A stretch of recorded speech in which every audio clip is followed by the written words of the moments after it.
Hello po sa inyong lahat mga ka-crypto. Ako po si Pinoy Crypto Trader at sa video na ito ay atin pong pag-uusapan ang aking technical analysis dito po kay Solana. Ngayon pong August 30 taong 2024. Pero quick update lamang po tayo rito kaya diretso na po tayo sa pagte-technical analysis sa kanyang daily chart time frame na ito. At ayan, nakikita po natin dito na mula nung nagkaroon po ng breakout itong si Solana sa upper portion ng kanyang triangle pattern dito ay hanggang dito lamang po yung kanyang nagawang akyatin. At siya po ay nakaranas ng pagbagsak. Ngayon ay yung nakikita ko po na magiging galaw ni Solana sa mga paparating na araw ay ayan, dalawa po. Kung siya ay magpapatuloy po sa kanyang pagbagsak, ayan ay kailangan po niyang basagin yung major support line natin dito na 138.85 at maging yung lower portion ng ating pattern dito. Kaya ayan, kailangan ayan, mababasag po niya ito. Ayan, at siya ay ayan, siya ay magpapatuloy sa kanyang pagbagsak at posible po siyang umabot hanggang dito sa 115.90 na sunod na major support line natin.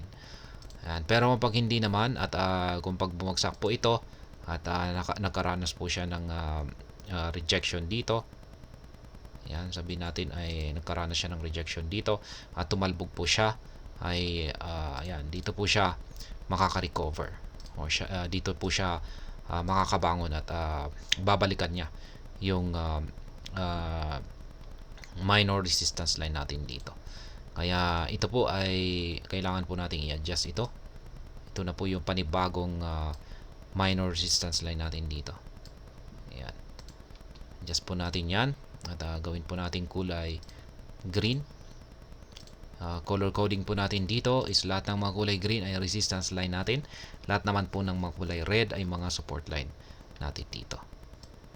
Ayan, yan po yung aking nakikita na posibleng magiging galaw or dalawa pong posibleng magiging galaw ni Solana. Kung saan ay nakadepende po ang kanyang magiging galaw sa kanyang interaction dito sa ating major support line dito sa 138.85. Yan ay kung tatalbog siya rito or kung mababasag niya ito.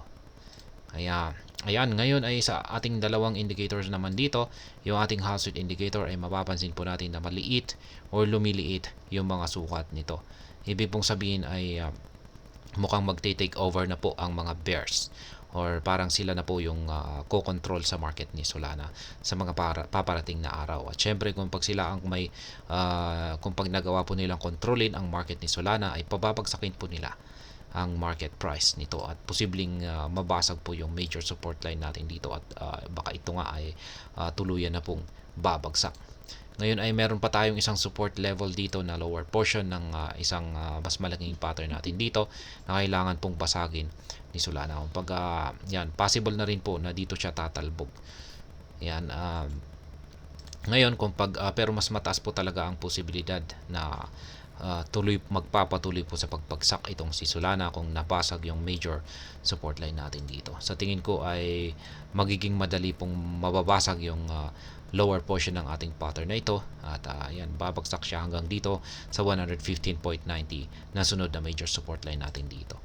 Ngayon ay dito naman po sa ating QQE mode indicator ay ayan na, lumalabas na ang mga kulay red na QQE bar natin dito.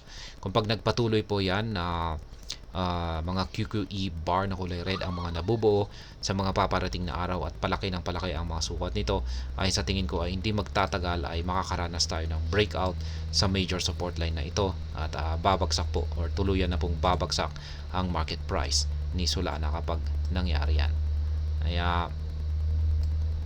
Kaya ayan po yung ating binabantayan dito, yung major support line na ito kasi gaya na aking sinabi kanina ay dyan po nakasalalay ang magiging galaw or price action nitong si Solana sa mga paparating na araw. Ngayon ay pagdating naman po sa ating trading ay kahapon ay meron po tayong na trigger na isang buy pending order. Nakabili po tayo rito kahapon sa presyong 138.85.